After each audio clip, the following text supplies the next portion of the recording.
Театарот во својата суштина е жива уметност што еволуирала низ милениумите, прилагодувајќи се на општествата и отсликувајќи ја човековата состојба на секоја епоха. Повеќе од литературен жанр, тоа е заедничко искуство помеѓу уметниците и публиката, простор каде што фикцијата станува реалност на еден краток, но моќен миг. Режисерот не само што го поставува на сцена текстот, неговата работа често е длабока интерпретација која може да ја промени перцепцијата за делото.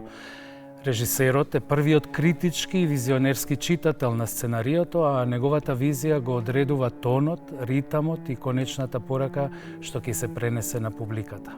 Постојат режисери што работат со класични текстови на кои им даваат нов живот и ги доближуваат до современата публика, и такви кои работат со современи драматурзи, имајќи можност да го обликуваат делото уште од самиот почеток. Еден од нашите најпознати театарски режисери, успешен и надвор од границите на Македонија, е Кендрин Бријани. Кендрин, përshëndetje dhe mirë na vini në programin tona. Добре дојде во Трафика. Добро е најдов. Мир се јуѓета. Кажи ми првично вака. Роден во Кичево, основно и средно заврши таму и потоа студираше во театарска режија на Универзитетот во Тирана. Зошто режисер? Во кој момент од животот рече ќе станам театарски режисер? Во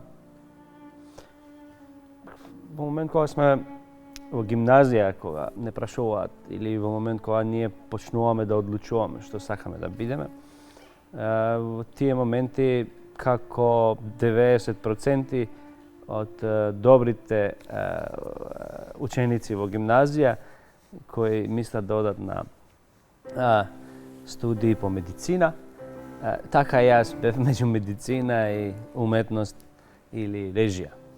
Но во мојата глава нормално бев определен на режија, ме повлекуваше највише по режија, нормално советите на фамилијата и другите била медицина.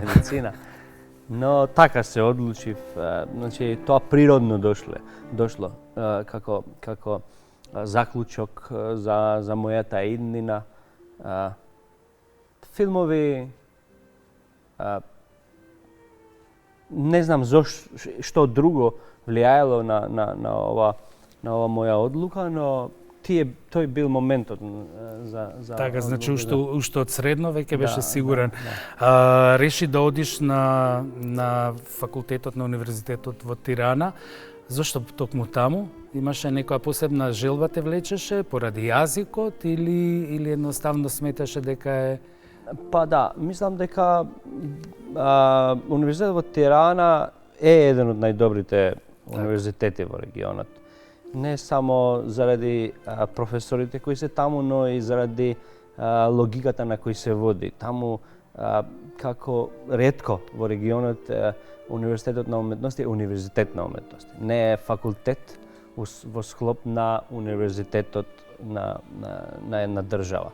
И тука се сите уметности, почнувајќи од глума до музика, од музика до ликовно, дизајн и тоа. И во тоа време кога јас аплицирав таму, тоа уште се вика, тој универзитет уште се викаше Академија на уметности, како консерватор на уметности. И можеби и тоа влијаело, значи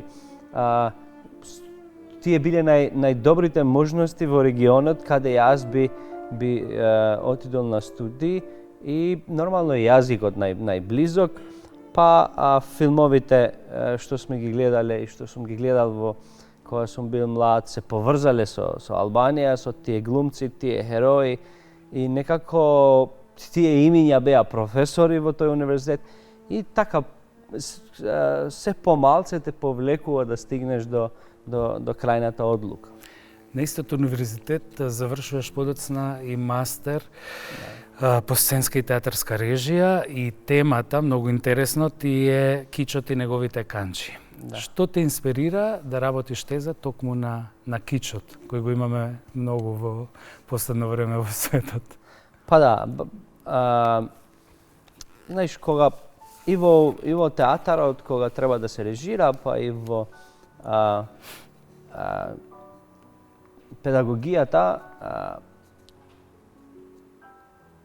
секогаш треба да те повлекува нешто што е актуелно.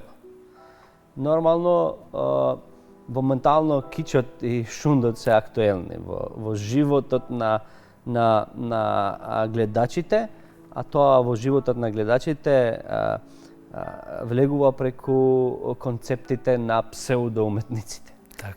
Така што тоа било нешто што ме привлекувало во тоа време, уште ме привлекува, тоа треба, значи не може само со една магистерска не може тоа да се покрие. Да се покрие во никој случај, но реално да, таа магистерска тема била захтевна, но интересна работа.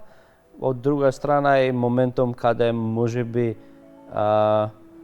моите професори се одлучиле да после тоа да ме вработат и да видам како асистент прво и после професор.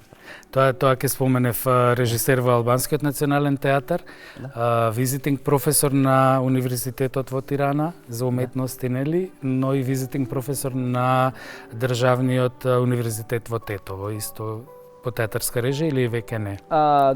Визитинг во Тетовскиот универзитет јас сум предавал на прва и втора генерација на театарски режисери и тоа нема више генерација таму, така што не сум таму више како професор. Останало тоа во Википедија. Ако, тоа е убаво, тоа е дел кога си работил тоа.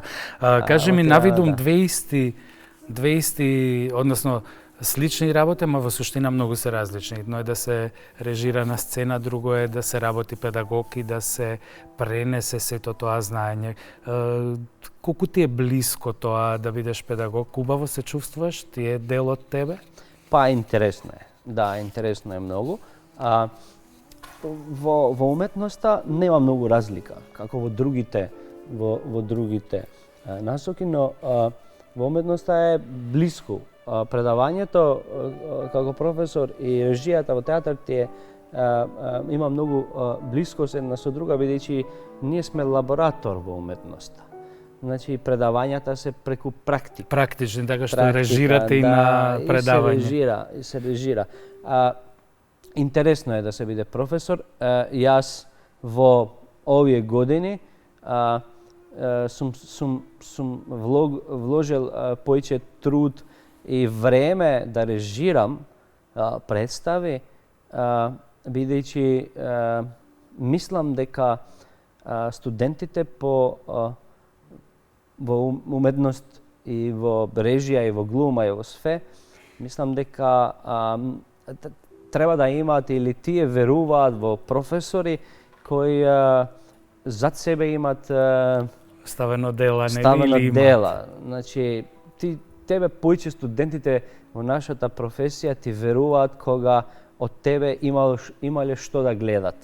Колку и да земаш книги на предавање, не им значи толку отколку што им значи да бидеш професор кој е многу активен во професијата, за тие да гледат што прави нивниот професор и да можат да се, знаеш, во студентските години, да можат да дебатират и да се гордеат со нивниот професор, со тоа што направил професорот практично во својата професија. Така што и јас секогаш кога сум бил поканет и кога ми се нудило да бидам со повеќе часови зафатен во предавања, секогаш не сум го одбирал тоа, за да ми остане највише време за театар, за проекти во театар, до еден момент каде ќе доаѓаат тие години каде што ќе дојде моментот да биде обратното. А Бога ми имаш зад себе, односно имаш во моментов многу, работиш во Македонија, Косово, Албанија и Хрватска, последната ќе ја споменеме на крај представа, нели? Какви ти се искуствата во земјите? Веројатно има разлики кога се работи кај нас, во Хрватска, во Албанија. Какви ти се соработниците, па дури каква е публиката во сите земји? Па да, има разлика. Нормално тој диверситет во нашата професија е и интересен. Многу, да. Значи, јас секогаш пред да работам по втори или по трети пат на исти театар, представа, секогаш одбирам да работам на некој друг театар за прв пат. Така што тој диверситет многу е интересен за уметник, за режисер, кога ти преку твојата работа познаваш и нови таленти, познаваш нови луѓе, познаваш нов начин како да стигнеш на таа крајна точка на креативност со твојот актер кој не го познаваш порано. Има многу разлика, има разлика во односот со професијата, има разлика во дисциплината на која се врши професијата, има разлика и во талентите. Тоа разлика доаѓа и од школите од кои доаѓаат глумците. Секој универзитет, академија е различен. Тоа зависи за различни лаборатории на креирање на студенти креираат различни актери, насоки, некои се повеќе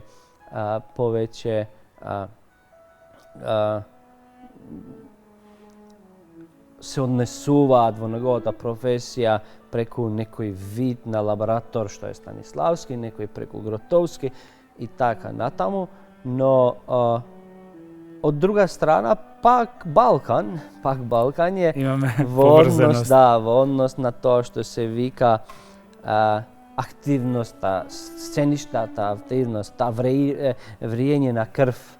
Балкански ја имаме сите. Тоа е убаво. А публиката?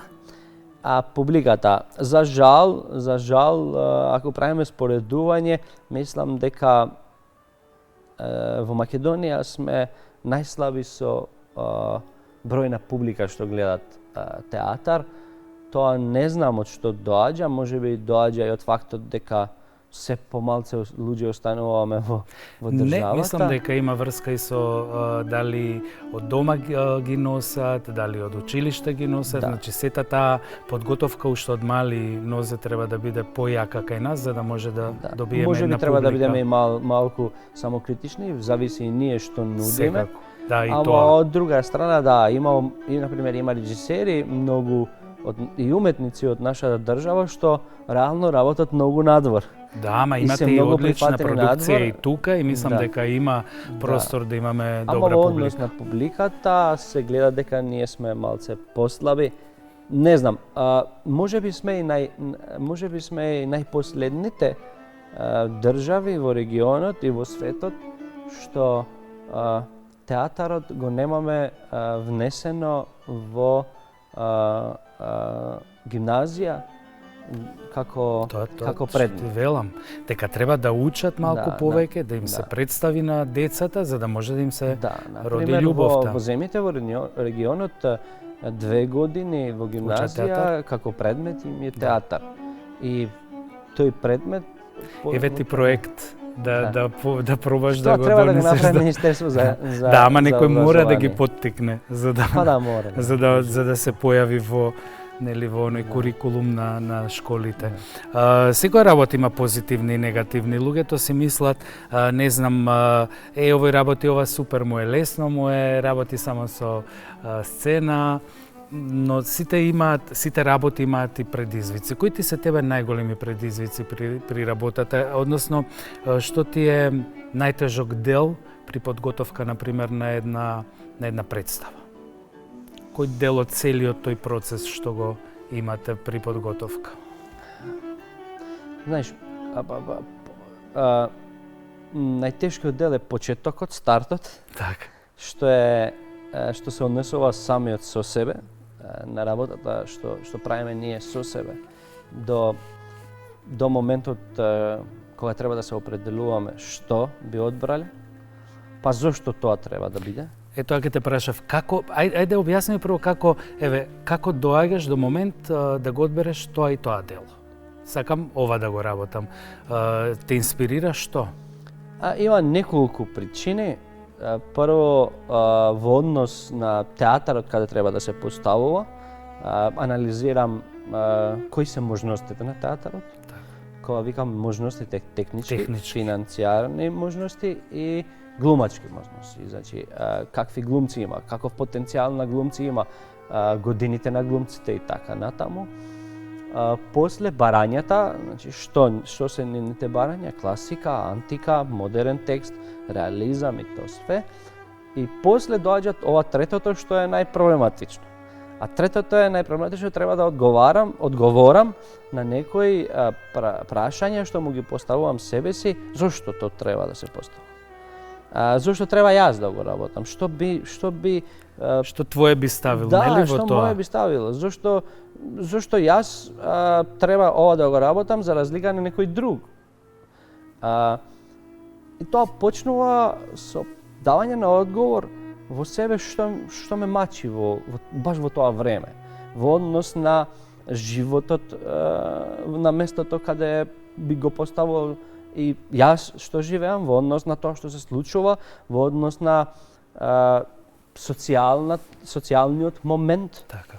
Во однос на психолошкиот момент, во однос на случувањата во моментот, во однос на политичкиот момент на местото каде го поставувам. И тие работи што ме мачат мене како човек, ги поврзувам со одговорите што ги давам како уметник. И во момент кога ги добивам тие одговори, тогаш викам да, окей, ово е текстот што треба да се поставува на сцена. Ако не ги добивам овие одговори од Чендрим како уметник, кон Чендрим како човек што живее во таа реалност, не можам да почнам со работа. Тоа е најтешкиот момент и да, крајот е најтешкиот момент. Премиерата е најтешкиот доаѓа до премиерата. Кога ти више не си присутен горе на сцената, нели не ги водиш? Не ги водиш, така е во театарот, за разлика од филмот, и ти си више многу слаб. Значи тоа е како едно дете кој ти го држиш 9 месеци, како една мајка што го држи па го роди. И во момент кога ќе го роди, му го дава на некој на раце и поќе нема тој сила да го брани.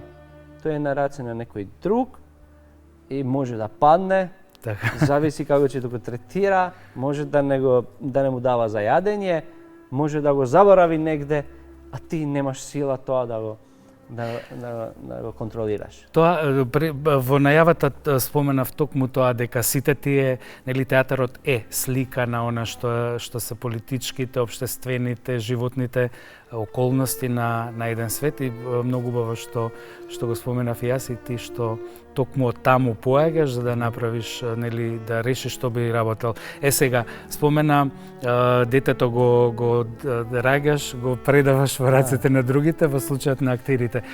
Која е твојата моќ и како успеваш, кои се твоите начини, сета таа твоја страст од тие 9 месеци подготовка да им ја пренесеш на сите тие актери и да ги натераш, сега не па и буквално, да ја прикажат на сцената таа страст што ти толку ја имаш за тоа свое дело што си го подготвувал? Секој режисер има своја метода.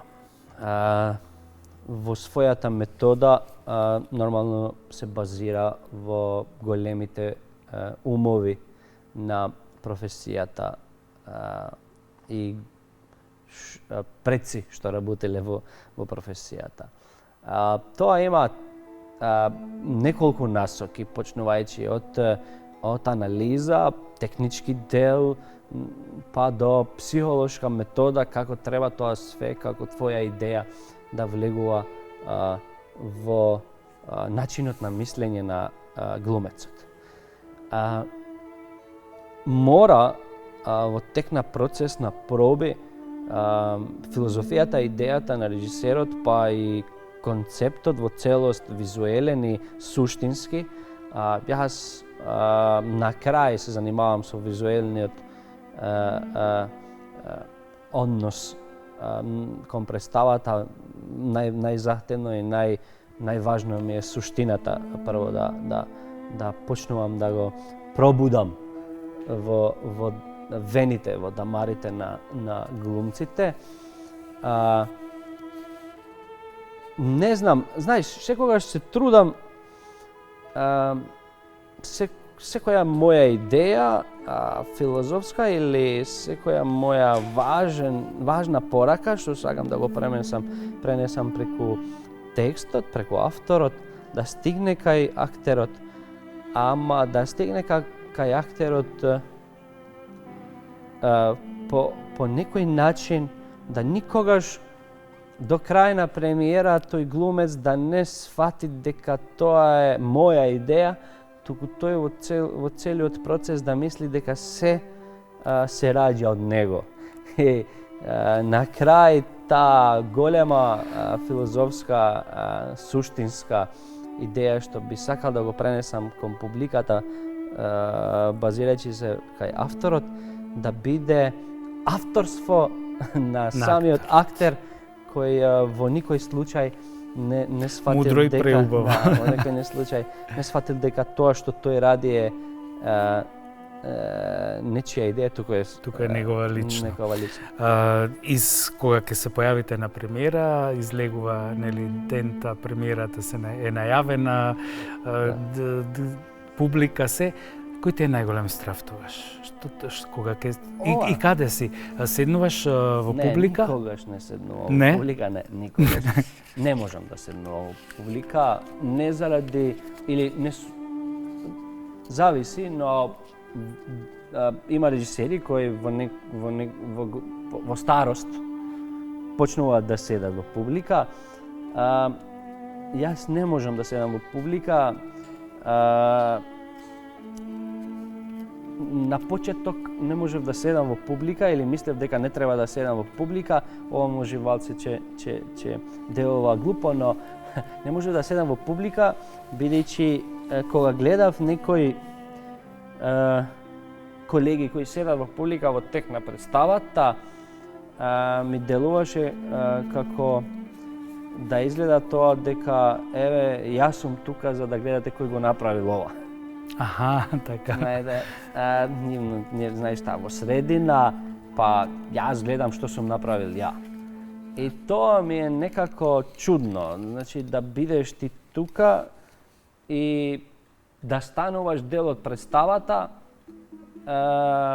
не правејќи ништо, само гледајќи. Да, вака си сепак одзади поддршка на актерите. Тоа што правил режисерот, тоа е таму и се гледа, знаеш. Тоа е што споредувањето со детето. Не мора цел живот да биде мајката со неговото дете, за да во секој успех на неговото дете да се гледа кој го родил. Така. А потоа мислев дека не треба да седам во публика изради фактот дека јас сум многу импулсивен. Јако делувам не тако, и мислам дека ако јас сум на публика, барем 2-3 што се близу до мене не можат да гледат представа. Значи цело време ќе им правам проблем, така што подобро ми е да седам во местото каде се води представата технички, па таму некако мислам дека имам моќност барем во техничките проблеми што можат да стануваат во тек на представата, да давам некоја рака за помош. Така. Претпоставам за секоја представа имаш идеја кој ќе ги отелотвори, лицетвори тие улоги, нели, кои од актерите, или сепак имаш некој што ти го прави кастингот? Не, во театарот секој сам си го правите, така? Да, во театарот 90% режисерот е тој што треба да прави кастингот. Така мислам дека треба. Да, некогаш се оди по аудиција, кога работиш во некој театар каде не ги познаваш добро уметниците или глумците, обично више сум во некој момент каде барем во театрите што сум работел или што работам, ги познавам сите, гледам многу театар. Тој. Да, и во тек на моментот кога работам на делото, сами се појавуваат, например, ако би сакал да нема што знам, ако би сакал Така, овој ќе кажеш ми е тој. Да режирам во МНТ Крал Лир или не знам кој текст, кога све е окей, имам концепт, имам идеја и продолжувам да работам и така полека сам се појавува името на глумецот. Сам, на прво читање еден, друго читање втор и така натаму сам се прави тај пазл во тек на подготовка, а подготовката за големите дела е 2-3 години од напред. Кажи ми, ти дошло некогаш, многу ме интересира, дали, не знам, одиш по улица и гледаш некого и кажеш, ова ми е улога за тоа или ова, како лик збору. Да. Тоа многу често се случува. Нели, бидејќи некои луѓе личат. Да. Ние живееме и јас многу сакам, например, моите ликови во моите представи да личат на ликовите што ние ги сретнуваме во животот. Да. И да, ми се случува во момент кога работам на некое дело и во тој момент ќе поминеш преку улица или во пазар ќе влезеш. Да. И еден момент ти повлекува внимание или ти привлекува внимание еден лик таму кој би рекол, овој ти е Сатин на Максим Горки, вака треба. И ќе правиш некоја фотографија, знаеш, да го имаш тоа. И тоа е многу важно, бидејќи ако не можеш театрот е некој вид на живот. Шекспир како што вика, театарот е ист како живот. Само е на сцена. Само е на сцена, да. Затоа и даските, нели, живот значат, тоа е друго, ама сепак е еден вид живот и вие го представувате. И јас исто мислам дека имате во главата точно кој како треба да изгледа, кој каков треба да биде. Мислам, инаку би било, нели, не многу успешно. Во твојот случај се преуспешни. Кажи ми, прегеска споменавме за публиката, дека кај нас е овакво по-слаба, да речеме, на Балканот, но дали мислиш дека театарот како живот на сцената има влијание кај одредени луѓе, ако не кај сите во публиката? Дека кога ќе излезат од една представа, им се оставила некаква идеја, некаква трага од тоа дело? Па да, ја мислам, јас во моите представи се трудам на тоа. Например, ако би стигнал во секоја реприза или во секоја моја премиера, барем на еден човек во публиката да му променам мислење за нешто, кон подобро, може да има и представи кои му пременуваат и кон лошо. Да, целта е тоа, значи театарот е еден вид на катарсис, каде треба да дојде публиката, само треба да се припази, да не се третира како неинтелигентна публиката. Ние во последните години имаме и таква уметност каде креираме представи и мислам дека тоа и ги оддалечува луѓето или публиката од театарот, каде ние се трудиме да публиката мора да мисли како што мислиме ние за еден момент или за нешто што ние даваме на сцена. Сцената е, Питер Брук вика, сцената е место каде ние како режисери треба да бидеме многу паметни да покренеме прашалници. И да покренеме интелигентни прашалници за да даваме можност публиката сама да одговори. Ако ние се трудиме да даваме одговори на сцена, тогаш ние мислиме дека нашата публика е глупа. И тогаш немаш више уметност, имаш вид на тиранска политика во театар. Така, многу убаво кажано. Токму така. Ајде да одиме малку на представите. Имаш режирано многу. Јас ке споменам една од моите омилени Куќата на Бернард Алба, од Лорка, Армијата на Томас Уи, така е? Да. Жените, Джелатите, Тартуф, последната Јули Цезар. Ке ми зборуваш малку повеќе за неа подоцна. Кажи ми, од сите тие што си ги работел до сега, имаш некоја особено драга? Имаш некоја каде што си кажал, ова ми беше сега, на вистина се дадов цел, иако секаде се даваме цели, ама нели ни остануваат како подраги? Мислам дека сите представи, сега тие некои што сум ги работел порано, си ги заборавам. Па да, Господ ми помогнал да за овие години што ги имам, да имам многу представи, работам по 3 годишно, 4. Но мислам дека секоја представите за уметникот или книгите за писателот се како децата, ти не можеш. Токму тоа чекав да ми кажеш. Да, ти се кога дете, не можеш да видиш ова представа ми е лоша. Ама секоја представа ти е драга за нешто друго. Така. Значи нешто ти е драга заради еден факт, друга ти е драга за друг факт. Нормално дека кога ги спомнуваме или кога ги анализираме, највеќе ги спомнуваме тие дела кои се од големи автори, кои се дела најпознати, затоа сите уметници се трудат во нивниот живот да поставуваат и да стигнат да бидат успешни со познатите дела, со класиците. Да речеме Шекспир да го работиш. Па да, и таму некако се пронаоѓа моментумот каде ти мислиш дека си се докажал. Така што не можам да викам ова ми е најдрага или тоа ми е најдрага, бидејќи реално секоја представа, некоја ти е најдрага, има најмногу награди. Некоја ти е најдрага за ефектот во публиката што го постигнала, има најмногу репризи. А некоја ти е најдрага заради екипата што си постигнал да го направиш и да уклопиш некои глумци во твојата представа што никогаш не биле заедно во некоја друга представа. Некоја заради авторот, некоја заради моментот каде удирал, така што не знам која ми е најдрага и не знам која ми е најдобра, а кога ќе стигнам да го направам најдоброто, тогаш ќе бидам само професор. Добро.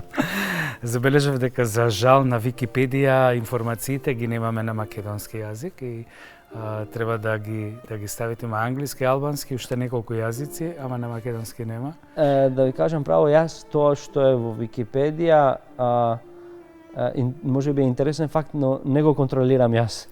Не знам тоа кој го прави. Не знаеш кој го направи? Треба да го стават и македонски. Не знам, значи во еден момент сум видел дека некој ме ставил во Википедија и гледам дека тоа прави цело време up to date, но не знам кој тоа го прави.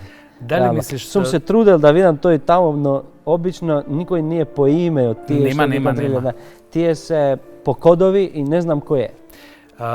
И да, мене уште не ми е јасно како функционира, кој става, кој смее да го едитира, смее да се едитира, ама сепак се проверува информации, тоа. Не знам.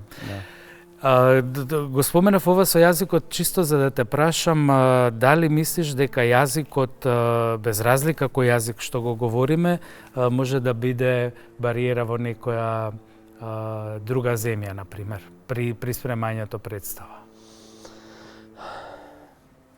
Не.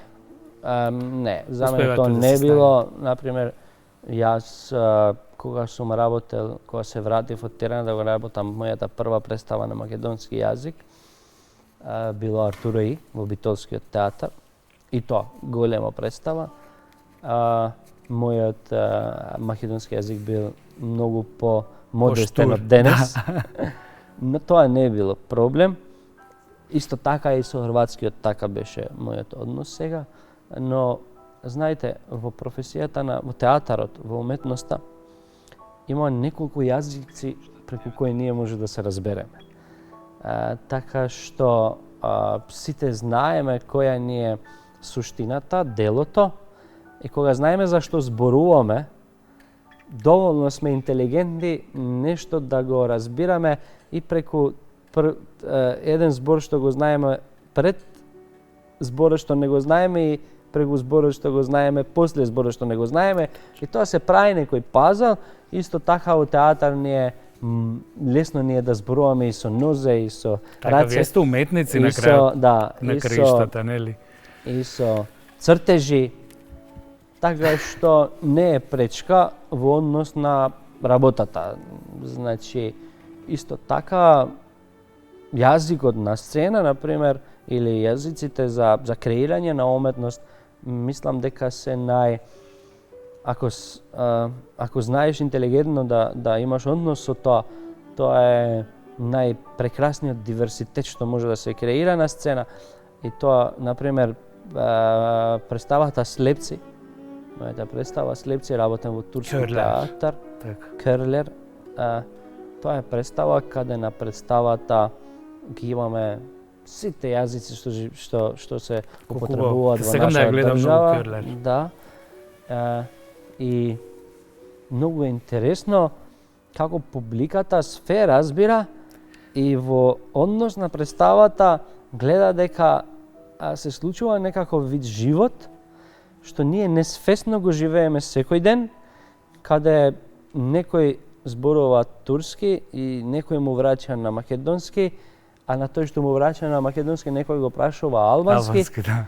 И во секој случај никој не преведува, а све се разбира еден со друг. Така и мислев дека ако едно дело е преубаво, нели добро поставено и актерите се успешни, мислам дека и со комплетно неразбирање јазик може да се разбере едно дело, посебно ако се има и уметничка душа.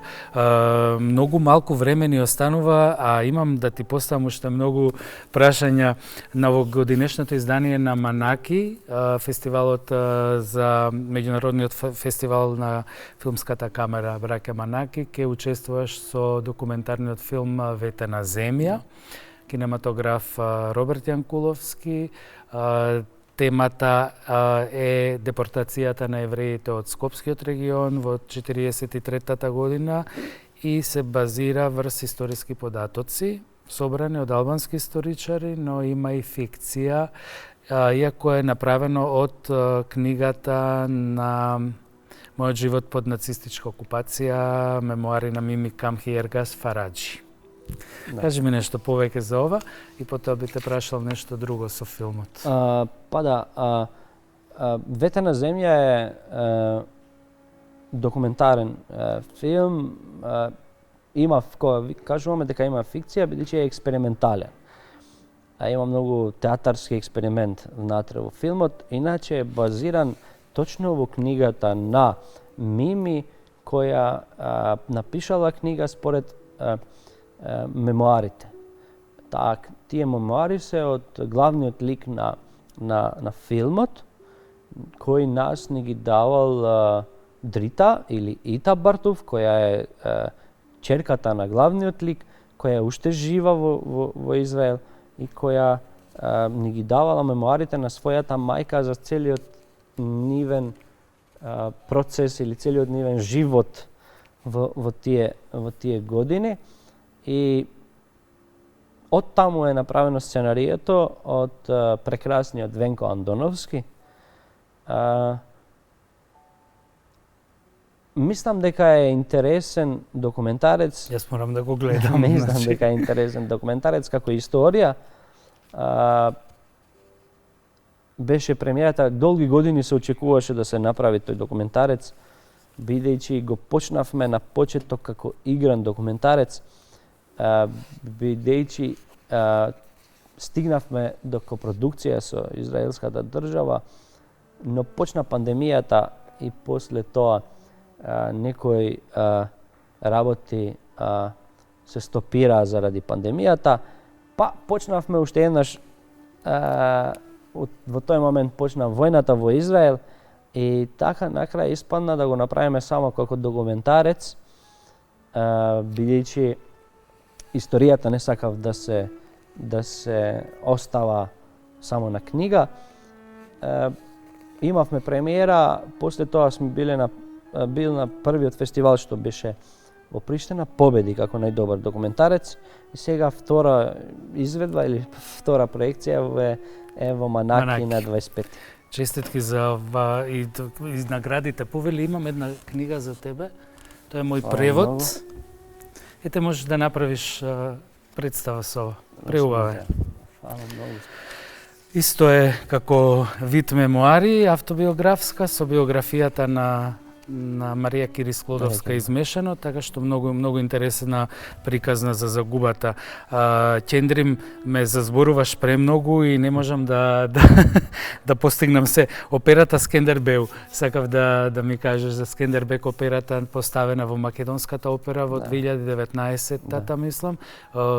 Колку пати е поставена? Јас не сум видел да е повторно поставена. Па да, почна пандемијата. Так. Почна пандемијата и како све застана, немаше репризи, но да, опера Скендербек е модерно третирање на историјата на Скендербек, иначе е прва опера пејана на албански јазик во македонската опера. Се пее на албански целата, така? Се пее на албански, да, целата се пее на албански. Мојот прв допир со операта како режисер, иначе имав многу искуства како асистент, а иначе мојата практична основа на мастерот ми е режија на опера и спектакл. И да, многу добра, многу голема, не знам колку добра, но многу голема работа е направена во операта Скендербек и внатре во операта е внесен многу труд од сите пејачи, од хорот, од инструментистите, и мислам дека стигнавме да имаме интересна, модерна опера во време каде е многу проблем да се прават оперите модерни. Точно. Јас ти посакувам да биде поставена повторно, јас би сакал да ја изгледам. И многу успеси секако и сега на Манаки, иако емисијава ќе оди по Манаки. И понатаму воопшто во театарот. Сакам да ми кажеш само уште 2-3 збора за крај и ќе мораме да ја завршиме емисијата. Фала многу што бев дел на прекрасна емисија. Се чувствував многу добро, многу интелектуално внесени бевме двете во уметноста. Би сакал да се извинувам на македонската публика ако мојот македонски јазик... Твојот македонски е совршен да уживаш. Малце е модестен, но ретки имаме вакви емисии каде може суштински да се зборува за некои реални проблеми и од друга страна да се анализира уметноста во нашата држава, каде што можеби не е толку колку што треба, ама од друга страна реално и се одвиват и има настани, има проекти.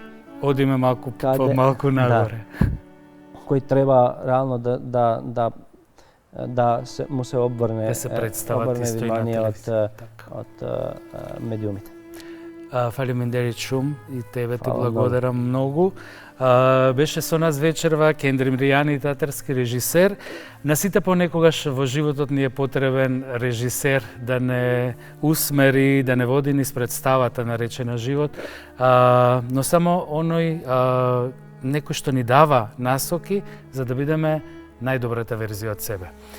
До следната трафика ви посакувам убави и срекни денови.